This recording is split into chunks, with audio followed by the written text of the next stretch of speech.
There we go.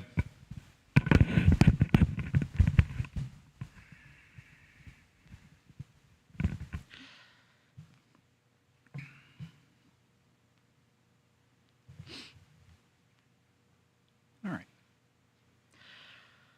So again, good morning.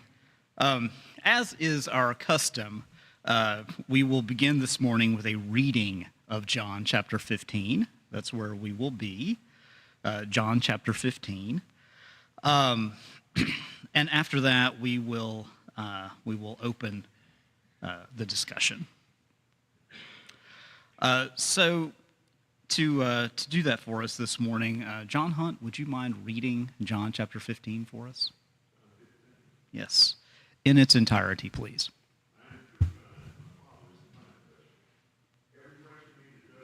Fruit he takes away, and every branch that bears fruit he prunes, that it may bear more fruit. You are already clean because of the word which I have spoken to you. Abide in me, and I in you. As the branch cannot bear fruit of itself unless it abides in the vine, neither can you unless you abide in me. I am the vine, you are the branches. He who abides in me, and I in him, bears much fruit. For without me, you can do nothing. If anyone does not abide in me, he is cast out as a branch and is withered.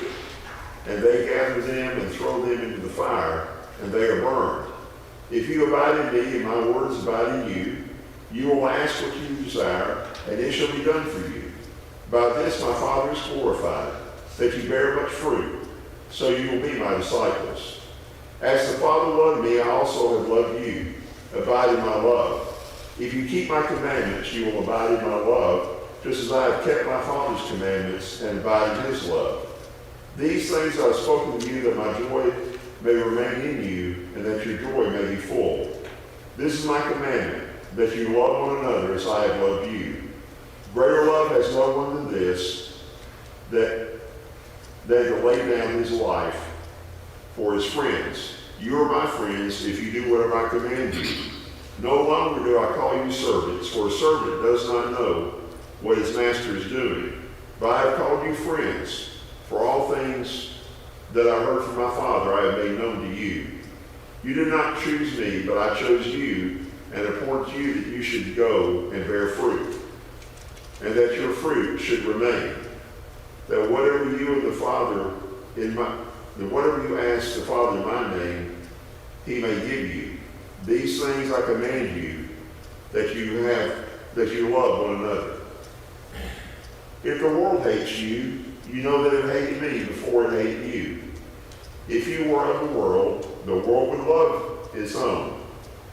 You, because you are not of the world, but I chose you out of the world, therefore the world hates you. Remember the word that I said to you. A servant is not greater than his master. If they persecuted me, they will also persecute you. If you keep my word, if they kept my word, they will keep yours also. And all these things they will do to you for my name's sake, because they did not know him who sent me. If I had not come and spoken to them, they would have no sin.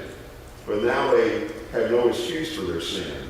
He who hates me hates my Father also. If I had not done among them the works which no one else did, they would have no sin. But now they have seen and also hated both me and my Father. But this happened that the word might be fulfilled, which is written in their law. They hated me without a cause. But when the Helper comes, whom I shall send to you from the Father, the Spirit of truth, who proceeds from the Father, he will testify of me. And you also will bear witness, because you have been with me from the beginning. Sorry about that. Thank you.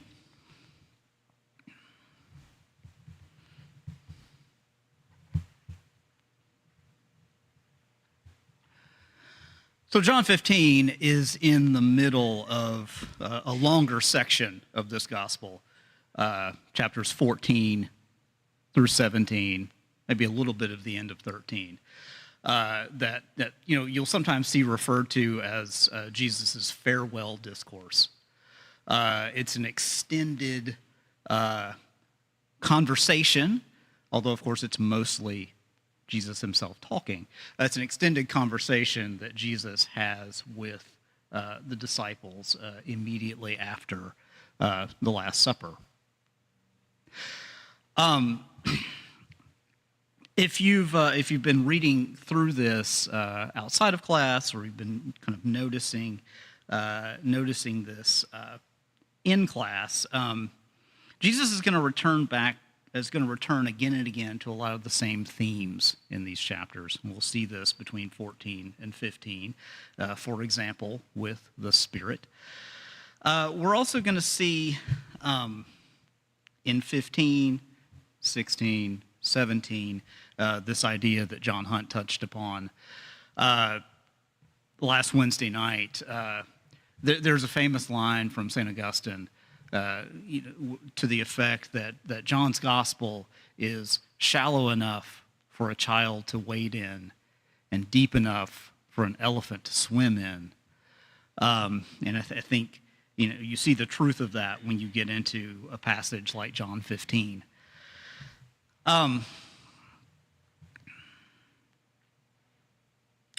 Be that as it may, I think one of the best commentaries, before we begin our discussion of this text, one of the best commentaries on John 15 is actually found in our hymnal.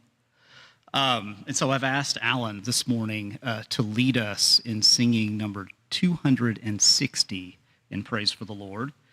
Number 260, and we'll pick up our discussion from there.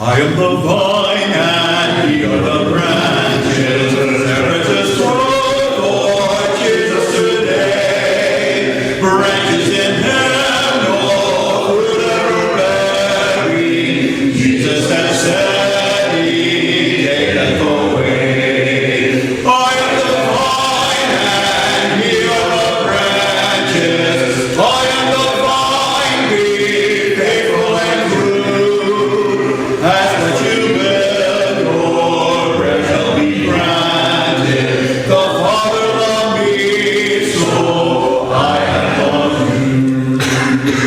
Now me through words I have spoken, living in me, much fruit you shall bear. Dwelling in me, my promise unbroken, glory in heaven we shall share. I am the vine and ye are the branches. I am the vine, be faithful and true. Ask what you will, your prayer shall be granted. The Father loved me, so I have loved you. Yes, by your fruits Lord, to know you, walking in love as children of day. Follow your guiding paths before you, leading to realms of glorious day. I am the vine and ye are the branches. I am the vine, be faithful and true. Ask what you will, your prayer shall be granted. The Father loved me, so I love you.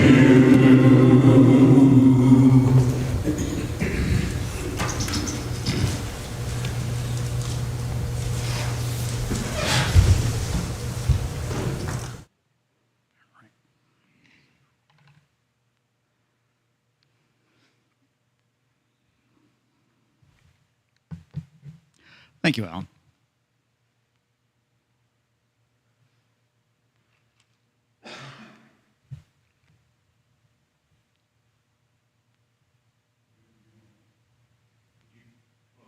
I did. Yes. Maybe not. It likes to try to show multiple PowerPoints at once for some reason. It's just Microsoft.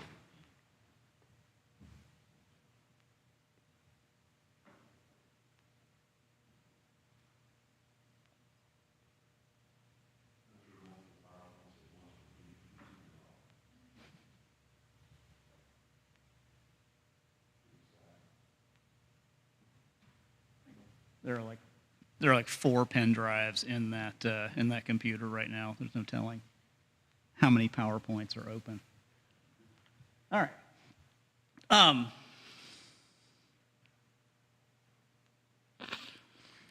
So anyway, as we said, I like that song because I think it's a pretty good commentary, pretty good application on this passage.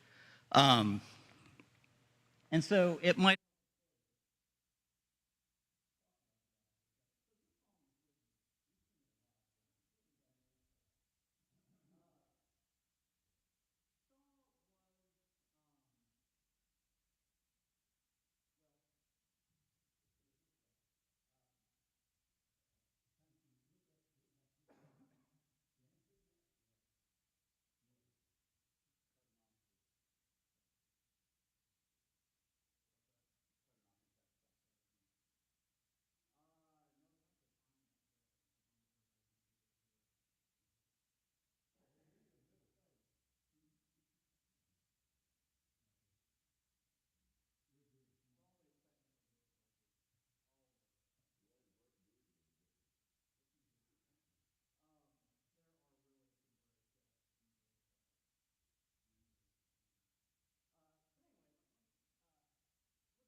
In Rush County, a little bit east of Indianapolis, if you know where that is. The story goes about Shaw that when he was 13, his father died. And his father left him 2 things. The first of these was his violin, his fiddle. His dad was an accomplished player, and he left his fiddle to his son. The other thing that he left him was a single sentence, and that sentence was this: prepare to meet your God.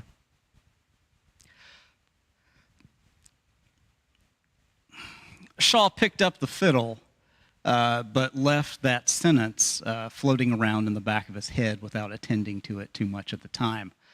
Over the next several years, he became what many would have said to have been the best player in the area. He was constantly being invited to play for dances, to play for weddings, to play for a variety of occasions. In those days, at most of those events, the consumption of whiskey went along with the dancing. And Noel Shaw became a bit of a drinker himself. Didn't seem to have impaired his ability to play, but it's there nonetheless. So this goes on for a few years until the time that he is about 18 or 19. And the story goes that one night he had been contracted to play for a dance. He's there, a whole bunch of people are there. He's played a set of tunes, or maybe 2, and he is taking a break. And then he gets up and he goes out onto the platform to begin his 3rd set. And what he finds is that he just can't do it. Those words that his dad left him have suddenly reappeared in his mind. he has this moment where he looks around and he realizes that everything about what he's doing right now is in contradiction to those words.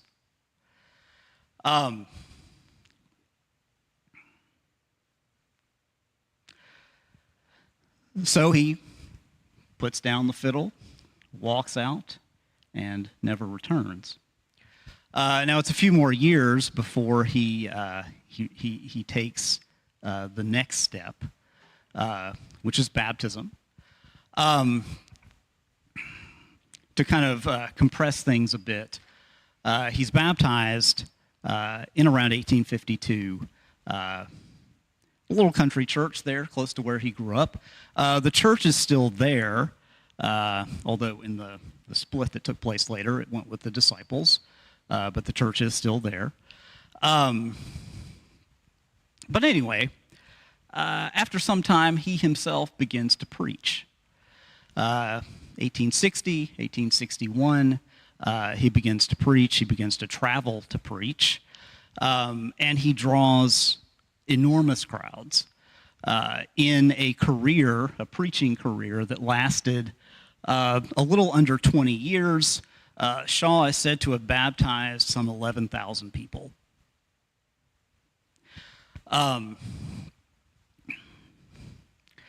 He was also a hymn writer. We've just sung one of his. I put a couple of others up there for you. I think a lot of these you'll know of. Bringing in the sheaves, which I don't know. I think in my kind of general sense of things, we don't sing that as much anymore, maybe as we used to. And by we, I mean the general we, not the Millersville we. So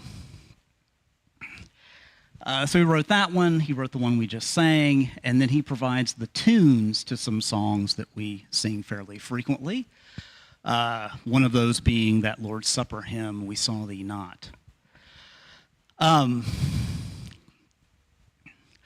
anyway, Shaw preaches as we said, for a number of years. And then at the beginning of 1877, he leaves the Midwest, he comes south. He takes up kind of regular preaching, we might say, in Mississippi, preaching at Jackson, preaching at Columbus, Mississippi, but still traveling quite a bit. In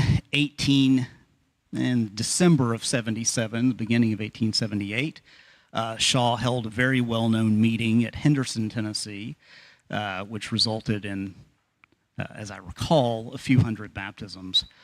But anyway, in those days, and we don't know exactly when he started to do this, but it was Shaw's practice when he would travel to bring with him a portable organ.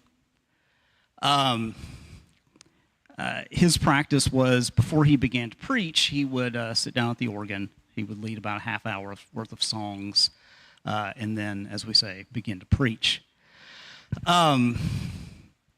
His meeting at Henderson, his work at Columbus and Jackson, unfortunately, planted the seed for divisions in those churches later on.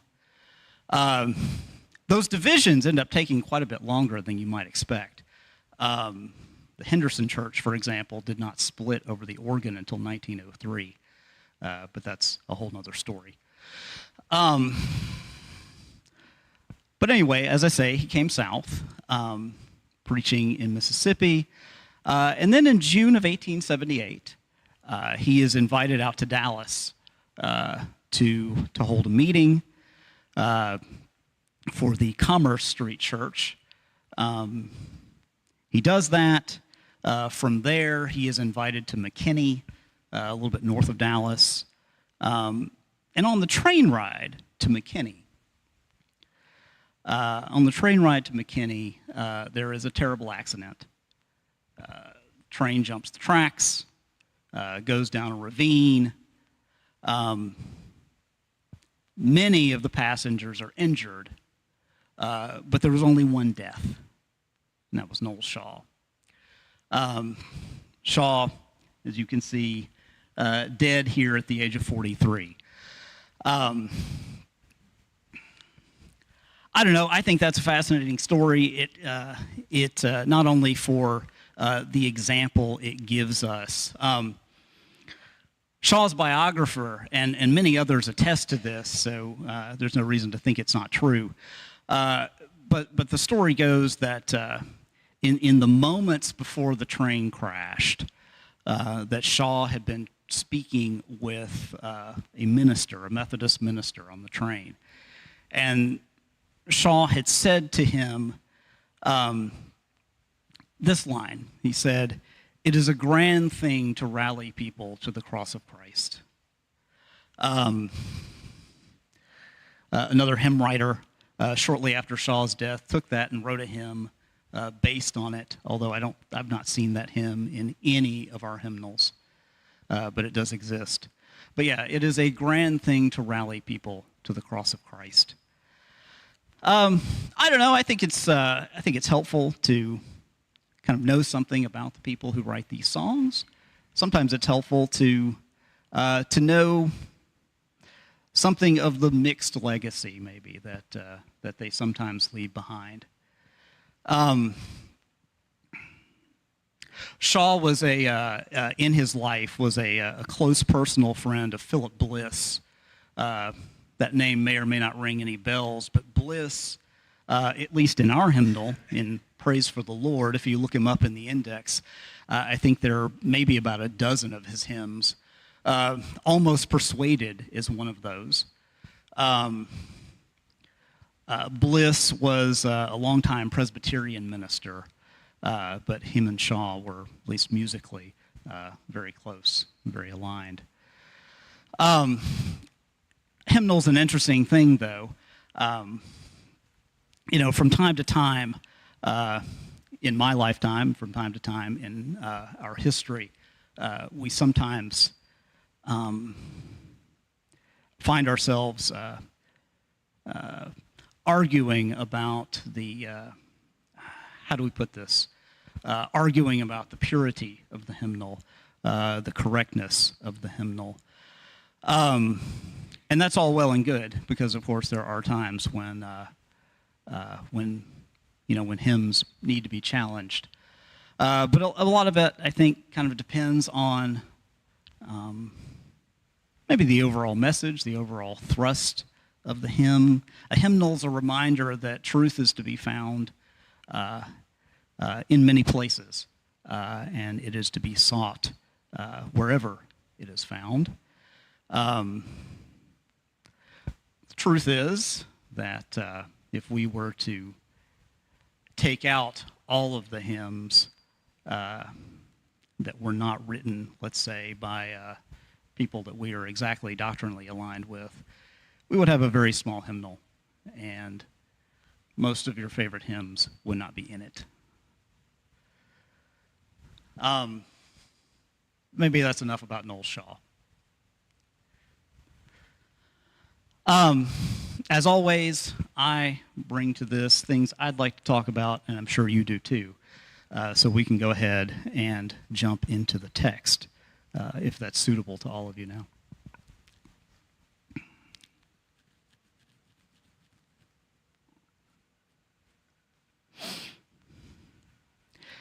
So we begin John 15.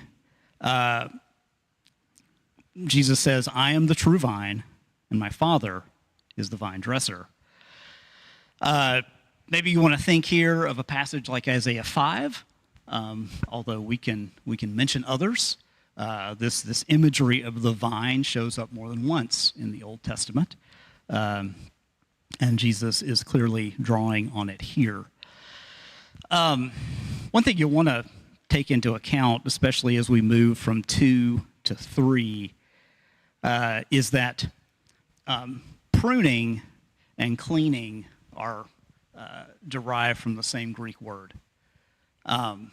So the image slightly shifts, but when Jesus says, "Every branch in me that does not bear fruit, he takes away, and every branch that doesn't bear fruit, he prunes, that it may bear more fruit," he's essentially saying this about them about his disciples, already you are clean. In other words, already you have been pruned because of the word that I have spoken to you.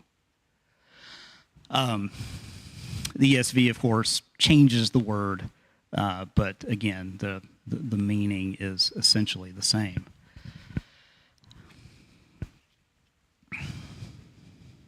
As we move down through what Jesus says here,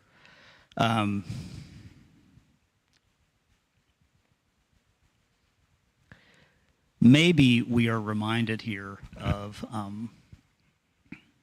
well, actually, let me hold off on that for a second.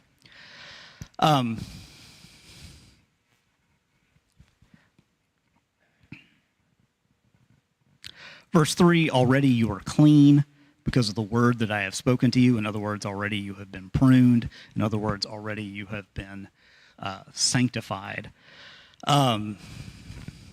Recall, of course, that Judas has left a couple of chapters earlier. In other words, maybe we understand here that Judas is one of these branches that has been cut off, but that the other 11 have been pruned. The other 11 are continuing to grow. They are continuing to progress and develop spiritually as a result of what Jesus himself has said to them, what he has shown them, what he is saying to them now.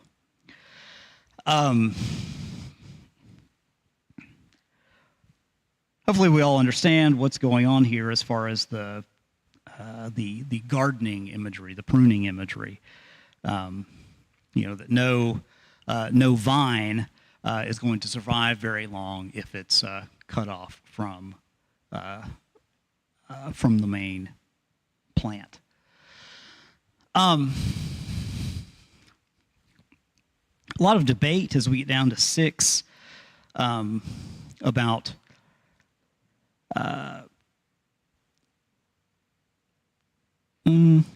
as we get down to 5, pardon me, about the branches, whether we are to see those as individual Christians, whether we are to see those as something else.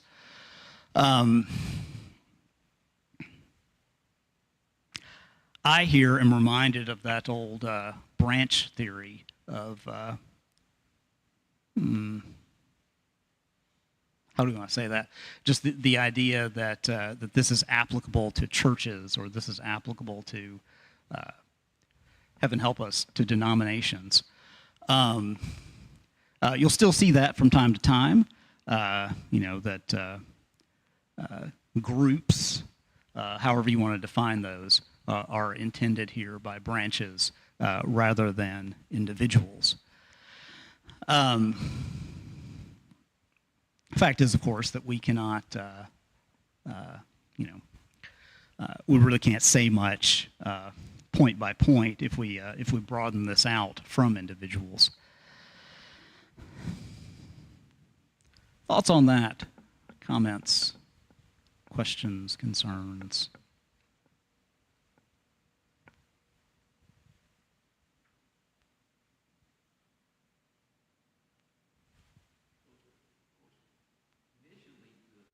The application has to be to the people he was saying farewell to. Yes.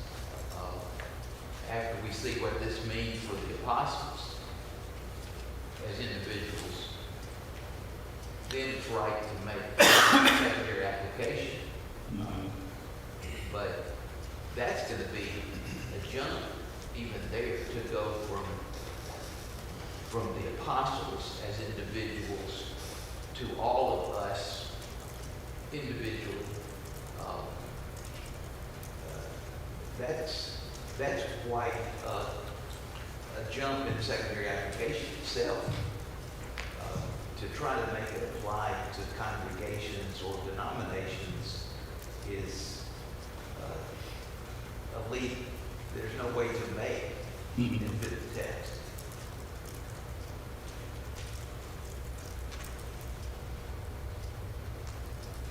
Other thoughts on this?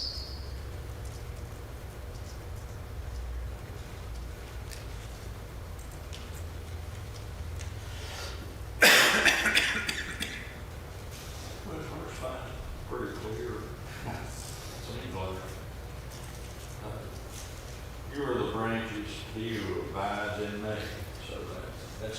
some definitions. Certainly giving us an important qualifier. The branches that abide in him, the branches that don't lose their connection to him, let's say.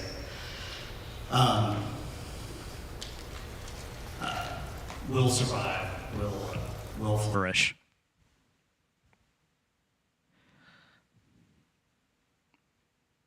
And it's under that condition that we get this statement in verse 7. If you abide in me, and my words abide in you, ask whatever you wish, and it will be done for you.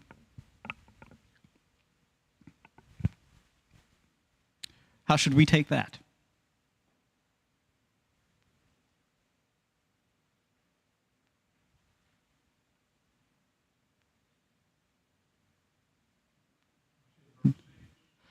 Verse 7 is what I'm looking at. Although he says something very similar a little further down.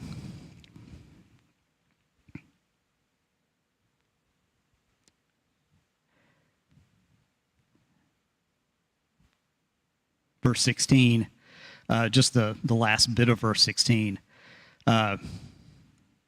Jesus says, I chose you, talking to the disciples, I chose you and appointed you that you should go and bear fruit, and that your fruit should abide, so that whatever you ask the Father in my name, he may give it to you. So we return to that same idea. But any ideas about how we should understand that? Jared? I knew somebody would have something. I'm sorry? I knew somebody would have something. I just had to wait on it. I don't know that, yeah, I mean, I guess this is kind of him moving out of the imagery and kind of moving into some more practical understanding for them. But I do know that verse 7 can be extracted as a proof text so often, especially by 100%. Yeah, especially by those who believe in continuing miracles and things like that. They will suggest that they'll use verse 7 as a way to justify essentially being able to control God just by performing an incantation and having whatever you want done. This sounds like a great prosperity gospel text. Yeah, exactly. I mean, it's just kind of like, it's pulled out by a lot of the charismatics and things like that. And I just don't think I don't think that is appropriate for the entire context here at all. It's just not what he's talking about at all. He is talking about, if you look in verse,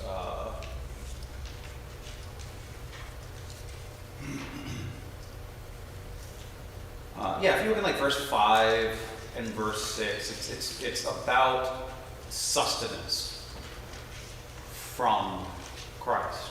Mm-hmm. It's not about power. I like that.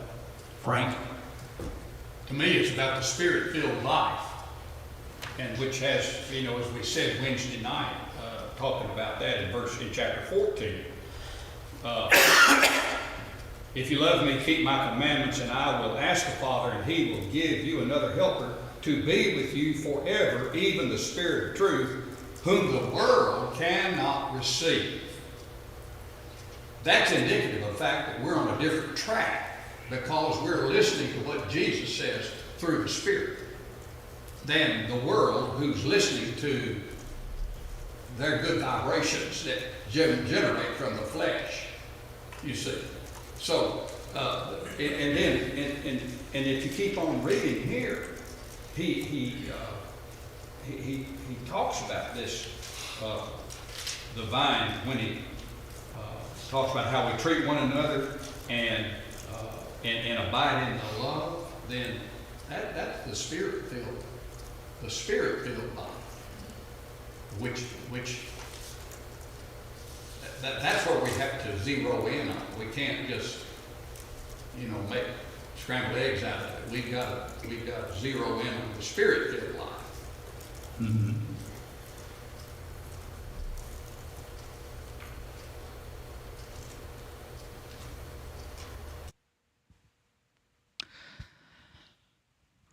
Yeah.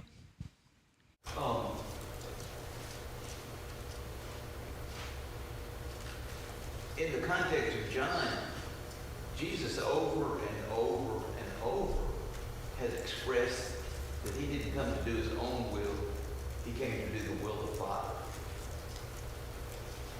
And so I agree that the context of John 15 really relates to what he says in verse 7. Ask whatever you wish and it will be done for you. In the context of John 15,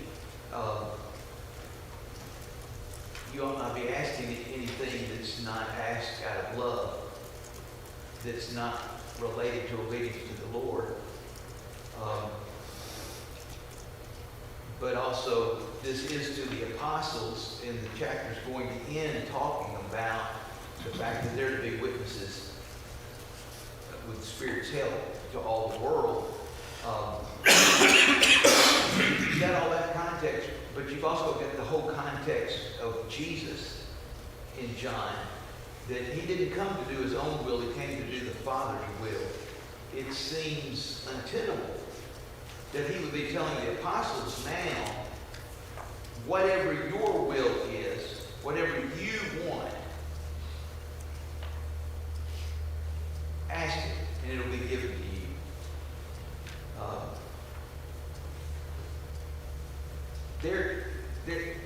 All of this is in their connection with Jesus. Exactly. Yes. What he cares about is the will of the Father. What he prays to the Father about is the things of the Father. So the apostles would be the same. And to lift this verse out of context and make it a blank check, that whatever we want, if we've just got the faith to pray for it, you can drive your Maybach or Rolls Royce or whatever it is. You've just got to have the faith to name it. Really denies everything about the context of John 15 and the whole Gospel of John. John. Bottom of page 146, top of page 147 has a pretty long paragraph that talks about this. I'm not going to read that paragraph right now, but what Alan just said, I agree with completely. It does make you wonder, first thing I wonder is, so you're saying if I ask what God already agrees with, he'll give it to me. It's one way to take what's been said. It's like, what? That doesn't seem like much of a promise. A human being makes that promise to you. You'd be like, that doesn't seem like much of a promise. Anything that you want to do, if I ask about that, then it'll be done. It's like, but I think it is actually a great promise, just to be clear. People have questions about, can I do God's will? Do I have the ability to do God's will? Can I do what God wants me to do in my family and among my community and in my church? The answer is 100% yes, because of this promise. Anything that God would have you be doing, ask, and he'll deliver. You don't have any, can I be the husband I ought to be? Yes. Ask God. Can you be the elder you ought to be? Frank back here in the back. Of course he can be. Ask God. Is God, if it's part of God's will, it does apply to the apostles first and foremost, of course, but it's a great assurance to us that we have no room for doubt. Can I remain faithful? That's come up some lately. Can I remain faithful? It's an issue with some people aren't Christians yet? The answer is definitely yes. Ask God. You know, he gives us a yes in the most important areas that exist. He guarantees a yes. Whether I drive a fancy car or have a $250,000 a year job or whatever that is, those areas aren't even important. It's not that we can't pray about things like that, but this doesn't apply to those. We're going to pray for things that aren't. I mean, you might pray for your favorite ball team to win or something. I don't think that's necessarily wrong, just to be clear. But this doesn't apply to that unless somehow your favorite ball team winning is part of God's will in spiritual will, which seems unlikely, but you know. So it applies in the most important area, and it's a great promise, to say the least. Does this have anything to say about unanswered prayers?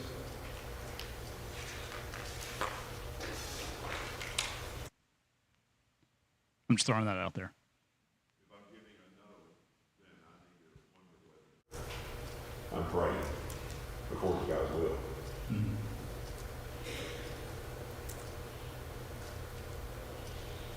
Other thoughts on that Line of discussion. Ooh, we are almost out of time. So the last portion of this chapter deals with being hated by the world. And in a general way, you know, we can, of course, also say that it deals with persecution. Jesus quotes himself here, or reminds them of something that he had said back in chapter 13. A servant is not greater than his master. And if we want to make a connection between those two things, you know, we might say that the washing of the feet and that the endurance of persecution are both acts of sacrifice, both acts of suffering, or the kinds of acts of suffering that we are called to follow him in.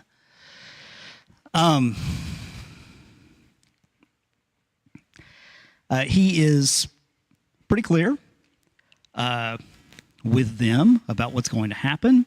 You know, it's the world is going to hate you, but it's going to hate you because it hates me. It hates me, again, in this thing about Jesus, it hates me because I exposed its sin to it.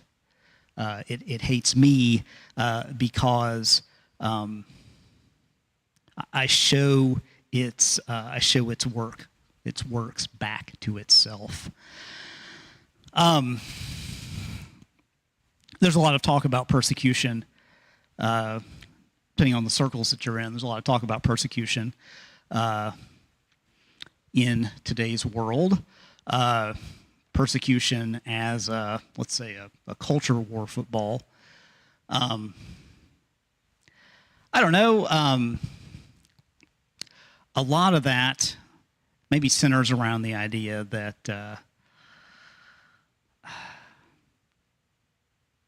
how to say this briefly. Persecution ends up being a political football. You can think of books like Candida Moss's The Myth of Persecution from 2013. It ends up being a political football in large part because the martyrs that American society produces are in large part political martyrs, whoever you want to name. While they may have certain Christian aspects attached to their message, they are primarily political martyrs.